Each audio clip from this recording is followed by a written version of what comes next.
Gue perlu Devon. Jadi nenek lu belum tahu cucunya gue Sandra? Awas lo kalau macem-macem. Akhir. Siang itu, para elit squad disibukkan dengan agenda masing-masing. Fata dan Akila baru aja merampungkan penandatanganan kontrak dengan buzzer beat dan bom. Tanpa membuang waktu, keduanya langsung beranjak untuk melakukan survei ruko yang diproyeksikan menjadi kantor pusat Andromeda Picture. Langkah ini menjadi sinyal serius bagi progres karir dan bisnis yang sedang mereka rintis bersama.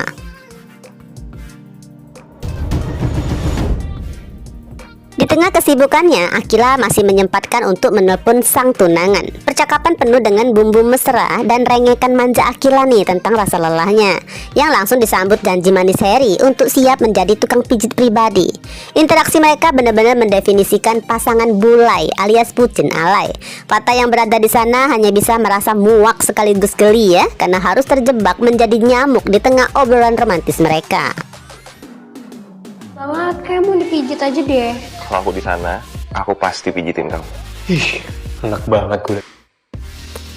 Hubungan permantanan antara Fata dan Akila memang sangat menunjukkan sisi positif. Mereka bisa saling ledek dan bercanda dengan frekuensi yang sama, membuktikan bahwa hubungan mereka telah bertransformasi lebih dari sekedar sahabat, melainkan udah seperti saudara.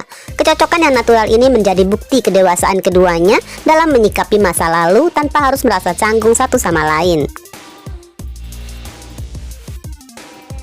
Namun interaksi mereka yang begitu alami di layar kaca memicu kesedihan bagi tim Gamon gagal move on. Banyak penonton yang menyayangkan alur cerita yang harus memisahkan keduanya, bahkan berharap ya mereka bisa kembali bersatu.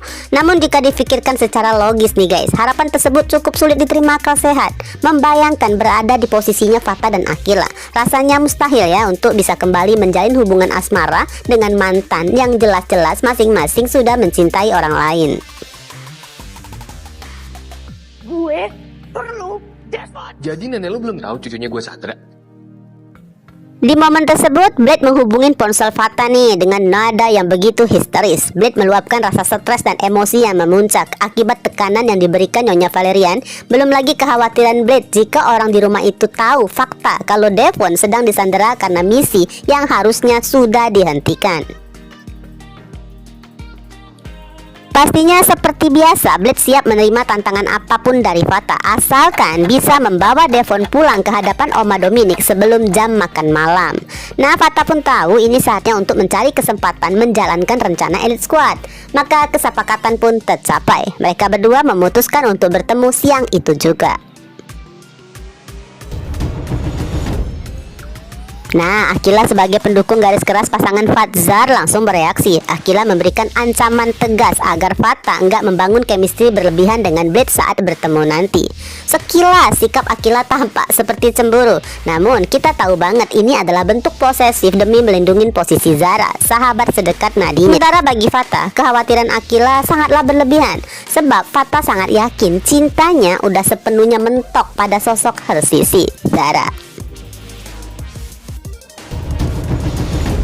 Kemudian Fata memacu motornya menuju lokasi pertemuan dengan pikiran yang berkecamuk. Fata sibuk menyusun rencana agar bisa melihat tato di punggung Blade secara natural tanpa menimbulkan kecurigaan.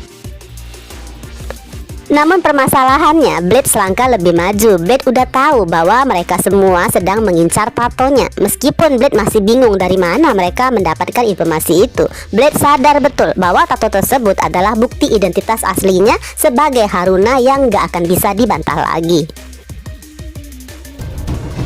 Segera setelah Fata berangkat tadi, Akila langsung mengirimkan pesan ke grup Elite Squad nih untuk melaporkan rencana pertemuan antara Fata dan Blade. Di tempat lain, Mohan dan Raisa tengah bersiap menjalani sesi pemotretan pertama mereka sebagai brand ambassador di perusahaan Ken. Karena terikat komitmen profesional yang gak bisa ditinggalkan, Mohan hanya bisa memantau situasi lewat ponsel. Mengingat kepergian Fata memang bagian dari skenario tim, Mohan membalas pesan dengan peringatan agar Fata berhati-hati. Mohan sangat berharap ya Fata bisa menekan egonya dan mencari cara yang lebih aman. Karena seluruh anggota tim tahu persis betapa brutalnya teknik bertarung Blade yang selama ini sulit ditandingin.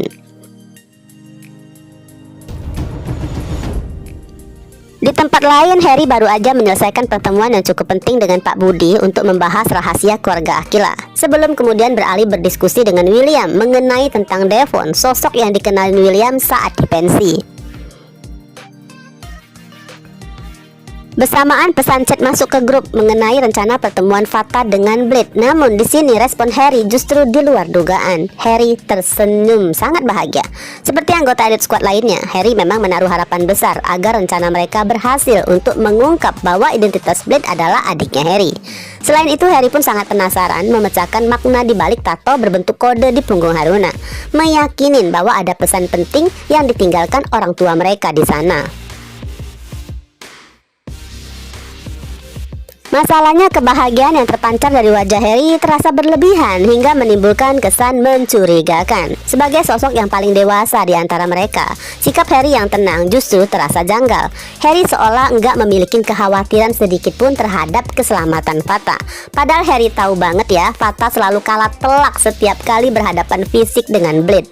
Lebih aneh lagi, Harry seolah menutup mata terhadap resiko emosional yang mengintai, bahwa pendekatan ini bisa aja membuat Haruna akan benar-benar jatuh cinta pada Fata, sebuah variabel berbahaya yang bisa mengacaukan segalanya. Beralih ke Zara, siang itu hanya menghabiskan waktu di dalam kamar rumah kontrakannya. Dengan laptop baru, Zara tampak fokus nih bekerja hingga sebuah pesan grup masuk mengabarkan keberangkatan Fata menemui Blade. Respon Zara hanya terpaku, tenang, tanpa ekspresi. Pemikirannya yang sangat rasional menuntutnya untuk menekan perasaan pribadi demi kepentingan misi yang lebih besar. Meskipun sekilas ia terkesan dingin dan gak memiliki rasa cemburu, itu hanyalah cara Zara untuk tetap terlihat tangguh di tengah badai emosi yang ia sembunyikan.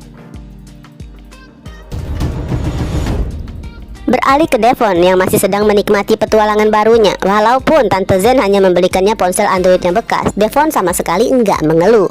Devon segera menuju kamar Rose dan meminta nomor HP Rose dan juga nomor HP Vicky. Saat Rose menyebutkan deretan angka tersebut, Devon dengan luar biasanya mampu menghafalnya dalam sekejap.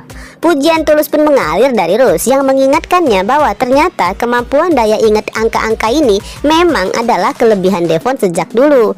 Ini menjawab teka-teki ya guys, bagaimana Devon bisa menghubungi nomor HP Matthew menggunakan ponsel siapapun yang ia pinjam. Setelah mendapatkan nomor yang dibutuhkan, Devon kembali ke kamarnya yang sederhana. Meskipun hanya beralaskan kasur tipis di lantai, Devon tampaknya sudah menerima kondisinya dengan sangat lapang dada. Devon pun mulai sibuk membuat sebuah grup chat yang diberi nama Gen Z Club. Anggota pertamanya tentu aja dirinya sendiri, Rose dan juga Vicky.